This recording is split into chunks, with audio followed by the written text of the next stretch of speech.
Réaction nucléaire. Exercice numéro 1. Le carbone 14,6 est radioactif bêtement. Premièrement, écrire l'équation de la réaction en précisant le noyau fils obtenu. On donne le tableau suivant.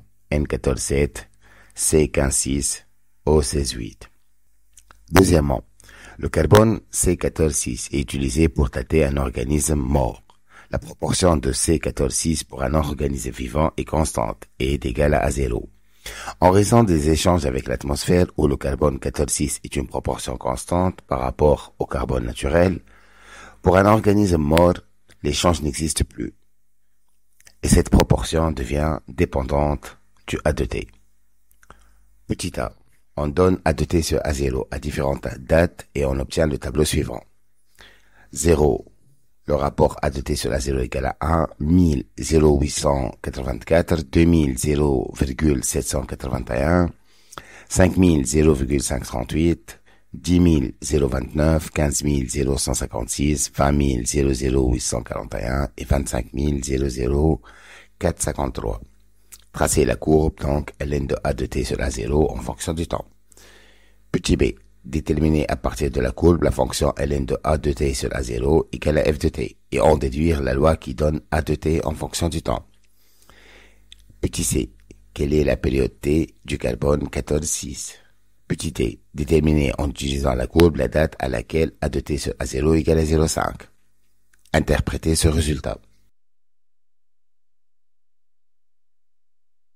Réponse. Premièrement, alors le carbone 14,6 donne XAZ plus E0 moins 1, bêta moins. Premièrement, donc, conservation de nombre de masse, on donne 14 égale à A plus 0, ça fait A égale à 14. Conservation de nombre de charge, donc 6 égale à Z moins 1, donc Z égale à 7. D'après le tableau, donc, XAZ égale à N14,7. En remplaçant dans l'équation, ça donne donc C14,6 donne N14,7 plus E0 moins 1. Deuxièmement, on va remplir le tableau, donc en calculant le rapport ln de A sur A0. Ça donne donc 0, moins 0,123, moins 0,247, moins 0,619, moins 1,237, moins 1,857, moins 2,475, moins 3,094.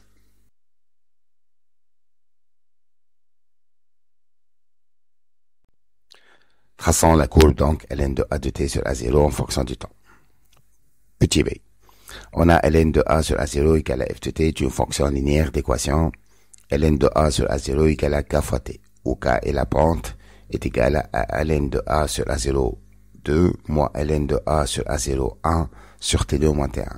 Ça fait donc moins 3,094 moins 0 sur 25 000 moins 0. Ça donne donc k égale à moins 237 10 moins 4 années. Alors donc, ln de A sur A0 égale à moins 1,237 10 moins 4 T. Donc A sur A0 égale à exponentielle moins 1,237 10 moins 4 T. Donc A égale à A0 exponentielle moins 1,237 10 moins 4 T. Donc T égale à petit b, T égale à ln de 2 sur lambda. Par identification donc, lambda égale à 1,237 10 moins 4 plus A2, puisque A de T sur A0 égale à exponentielle moins lambda T. Donc, par identification, le lambda égale à 1,237 10 moins 4. Ça fait donc 5600 années. Petit c. Alors, rapport A sur A0 égale à 0,5. Donc, ln de A sur A0 égale à 0, moins 0,69. D'après le graphe, pour moins 0,69, on a donc petit t égale à 5600 années. Alors, on va interpréter ce résultat. Alors, A sur A0 égale à 0,5, c'est-à-dire que A égale à 1,5 de A0. C'est la définition de la période, le temps pour lequel la moitié du noyau disparaisse. Donc, c'est logique de trouver petit t égale à grand T égale à 5600 années. Exercice numéro 2. Le radon Rn22286 est radioactif. Le noyau fils est PO21884. Premièrement, de quel type de radioactivité s'agit-il? Écrire l'équation de la désintégration. Deuxièmement, on considère un échantillon de Rn de 2286 de masse initiale M0. À l'instant T, la masse de radon est donnée par la loi M de T égale à M0 exponentielle moins 0,182 T, où T est exprimé en jours. déterminer la constante radioactive du noyau de Rn et déduire la période de cet élément. Troisièmement, quel temps faut-il pour qu'une masse M0 diminue de 75% de sa valeur? Réponse. Premièrement, Rn de 22,86 donne XAZ plus PO de 118,84. Conservation de nombre de masse, donc 222 égale à A plus 218, d'où A égale à 4. Conservation de nombre de charge, 86 égale à Z plus 84, d'où Z égale à 2. Alors donc XAZ égale à HE42, c'est la radioactivité de type alpha. Donc Rn de 22,86 donne HE42 plus PO de 118,84. Alors le deuxièmement. Alors, M de T égale à M0 exponentiellement lambda T. Par identification, donc lambda égale à 0,182 jours moins 1.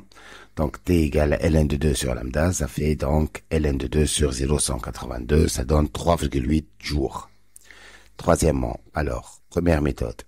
Donc M de T égale à M0 exponentiellement lambda T. 75% vont diminuer, donc il restera 0,25 M0, c'est-à-dire 25% de M0. Donc 0,25 M0 égale à M0 exponentiellement lambda T. On va simplifier par M0. Ça donne 0,25 exponentiellement lambda T. ln de 0,25 égale à moins lambda T. Donc T égale à ln de 0,25 sur moins lambda. Ça fait 7,6 jours. Deuxième méthode. Alors, après une période T, donc M0 donne M0 sur 2. Après une deuxième période, M0 sur 2 va donner donc M0 sur 4. Donc, pour avoir le M0 sur 4, c'est-à-dire 75% désintégré, donc il nous reste T égale à 2T, donc 2 fois 3,8, ça fait 7,6 jours.